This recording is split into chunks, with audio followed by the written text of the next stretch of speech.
4 जून को ध्वस्त हो सकता है कमलनाथ का किला। ये बड़ी खबर, छिंदवाड़ा सीट से हार सकते हैं नकुलनाथ। 5 एग्जिट पोल का बड़ा दावा, मध्य प्रदेश में बीजेपी क्लीन स्वीप कर रही है। बीजेपी को 29 में से 29 सीट मिलने का अनुमान जताया गया है। आपको बता दें कि 6 एग्जिट पोल के नतीजे आ चुके हैं और एग्जिट पोल के नतीजों की अगर बात करें तो मध्य प्रदेश समेत छत्तीसगढ़ में भी बीजेपी क्लीन स्वीप करती हुई दिखाई दे रही है। लेकिन यहां पर मध्य प्रदेश में एक सीट ऐसी थी जो कांग्रेस का गढ़ मानी जाती थी और इस गढ़ को फतेह करना बीजेपी के लिए इतना आसान नहीं था। लेकिन इस बार ये चुनौती पूरी करते हुए बीजेपी दिखाई दे रही है और एग्जिट पोल के मुताबिक 29 की 29 सीटें बीजेपी के खातों में जाती हुई दिखाई दे रही है। यानी कि छिंदवाड़ा का किला भी बीजेपी फतेह कर सकती है।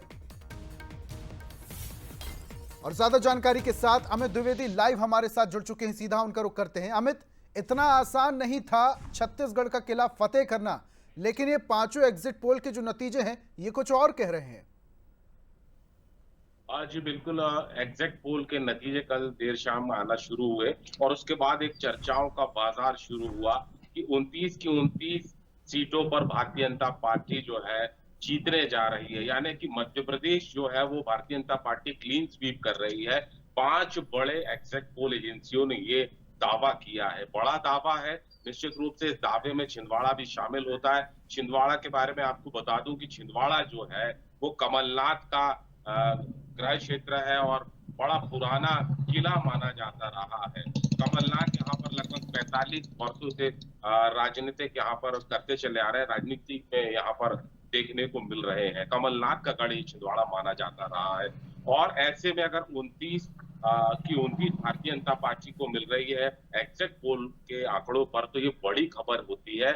और इसके पीछे की अगर हम वजह पे जाते हैं तो भारतीय जनता पार्टी ने विधानसभा चुनाव के बाद से लगातार छिंदवाड़ा लोकसभा पे फोकस बढ़ाया हुआ था। केंद्र की नीतियां, केंद्र की रणनीतियां और केंद्र के बड़े नेता जो है वो छिंदवाड़ा में लगातार आने लगे थे।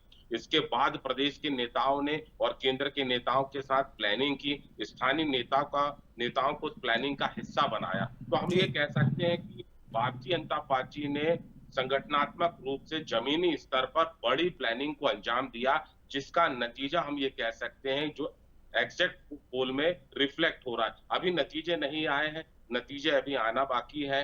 2 दिन के अंदर नतीजे आ जाएंगे, 2 दिन बाद 4 तारीख को नतीजे आएंगे। तो ये कह देना कि किला फतह हो गया है बहुत जल्दी हो जाएगा।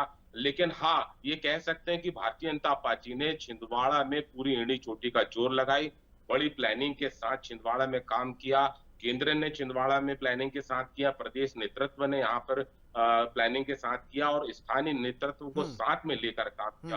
बहुत सारे मोर्चों पर भारतीय जनता पार्टी ने प्लानिंग की और जैसे ही भारतीय जनता पार्टी मध्य प्रदेश में विधानसभा चुनाव जीतती है, उसके ही अगले दिन मुख्यमंत्री, उस समय के मुख्यमंत्री शिवराज सिंह चौहान छिंदवाड़ा पहुंचते हैं और मिशन 29 का आगाज कर देते हैं। यानी ठीक विधानसभा चुनाव खत्म होता है, अगले ही दिन से भारतीय जनता पार्टी लोकसभा चुनाव की तैयारी में लग जाती है और बहुत ही मेहनत, बहुत ही प्लानिंग, बड़ी बिल्कुल कुशल अमित, रणनीति। तैयारियों के लिए तो बीजेपी पार्टी जानी जाती है। इसके अलावा छत्तीसगढ़ का माफ कीजिएगा, छिंदवाड़ा का किला फतेह करना इतना आसान नहीं था। इसीलिए राज्य की बात करें या केंद्रीय नेतृत्व, बीजेपी के पास जितनी भी मशीनरी थी पूरी इस्तेमाल छिंदवाड़ा में करते हुए दिखाई दिए थे।